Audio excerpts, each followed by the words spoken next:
মায়াবতী, তুমি তো সুখে আছো বেশ, আর এদিকে আমার হাজিরা দিতে দিতে জীবন শেষ। তোমার আর হাজিরা দিতে হবে না ভাই, কেন সেটা ধৈর্য ধরো, বলবো ভিডিওর মাঝখানে। তুমি যে হাজিরা না দেওয়া ধান্দা করছো এইটা সবাই জানে। কি সাক্ষ্য প্রমাণ আছে তোমার কাছে? এদিকে তুমি হাজিরা দেওয়ার কথা বলছো আর ওইদিকে লাইলা তোমাকে নিয়ে পোস্ট করছে। লাইলা মজনু শিরি ফরাদ সবার প্রেমকে পিছনে ফেলে পৃথিবীর বুকে নতুন ইতিহাস গড়ব। আমি লাইলা ও প্রিন্স মামুন। ঠিকই আছে। ছাড়তে লাগে না দিবস আর ধরতে লাগে না বিয়ে, লজ্জা শরম নাই তো এদের, আল্লাহ বানাইছে কি দিয়ে? যদি আমার কাছে সরি বলে, এটা তো আমি সবসময় আপনাদেরকে বলে এসেছি যে ও সরি বললেই ওর জন্য মাফ। মামলা তুলে নেবার নাটক করছে মামুন ভাই, বুঝলে না তুমি লাইলা আপা আবার কাঁদবে কাল। 60 কোটি টাকা দিতে হবে, নাহলে সে আমাকে এরকম টর্চার করবে। আচ্ছা এবার একটু সিরিয়াস হই। রিসেন্টলি বলে এই টুকাই আর লাইলা বলে আবার এক হইছে না, মানে লাইলি মজনু ভালোবাসায় জড়াইছে আর কি। বলতে পারবো না।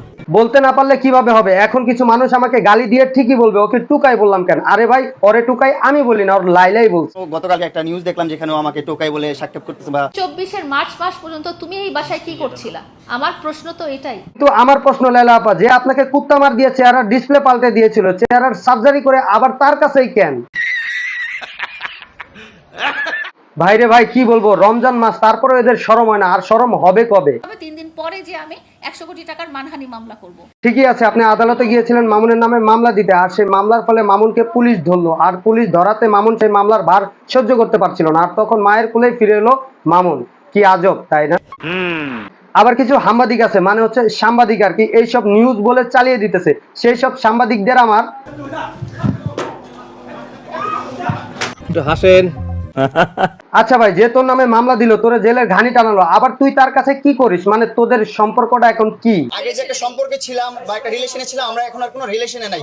ও তোরা তো আগেও কোনো সম্পর্কে ছিলি না, এখনো কোনো সম্পর্কে নাই, তো ব্যাটে বলে যদি মিলে যায় তাহলে কি করবি? যদি আমাদের বনিবট্টায় মিলে, আমাদের ব্যাটে বলে মিলে, তাহলে আমরা একসাথে কন্টেন্ট ক্রিয়েশন করব বা কোনো ব্র্যান্ড প্রমোশনে যাব। ভাই আমি বলি ব্যাটে বলে মিলে গেলে আগে বিয়েটা কর, জাতি তোদের বিয়ে খেতে চায়। তা লাইলা আপা আগে কয়টা বিয়ে করছেন? যে আমার দুজন চলমান হাজবেন্ড আছে, আমি বিবাহিত, এই কথাটা সে বলেছে। লাইলা বিবাহিত, জোর দিয়ে বলেছে। এই কথাটা সে তাকে প্রমাণ করতে হবে। ও আচ্ছা, তার মানে এর আগে কখনো আপনার বিয়েই হয় নাই, মানে আপনার বিয়ের বয়সই তো হয় নাই। কিন্তু এইদিকে আপনার ছেলে বলছে এর আগে আপনার 2টা বিয়ে হয়েছে, 2টা ডিভোর্স হয়েছে, এইটা কেন? দুইবার বিবাহিত সেটা বলছিলাম। তাহলে এখন কি বলবে যেখানে আপনার ছেলেই বলছে এর আগে আপনার বিয়ে হয়েছে? ডিভোর্সের কথা তো বলো না। বলি নাই? আচ্ছা দুইটা বিয়ে করছে, 2টা ডিভোর্স হয়েছে, বলে দিচ্ছি শেষ। এর আগে মানে বিয়ে হয়ে ডিভোর্স হয়ে গেছে, আর আমি ভাবছি আপনার বিয়ের বয়সই হয় নাই। করা যায় সেভাবে আমরা কেসগুলো উইথড্র করে ফেলবো। এটা আমরাও জানি, কারণ তুমি এত কিছু করছো এই মামলার জন্যই। মানে মানে না মানে এখন তো মামুনের নামে মামলা দেওয়া, মামলা উইথড্র করাও শেষ, মামুনও বিদেশ। আপনার বুদ্ধি ভালো। কিভাবে?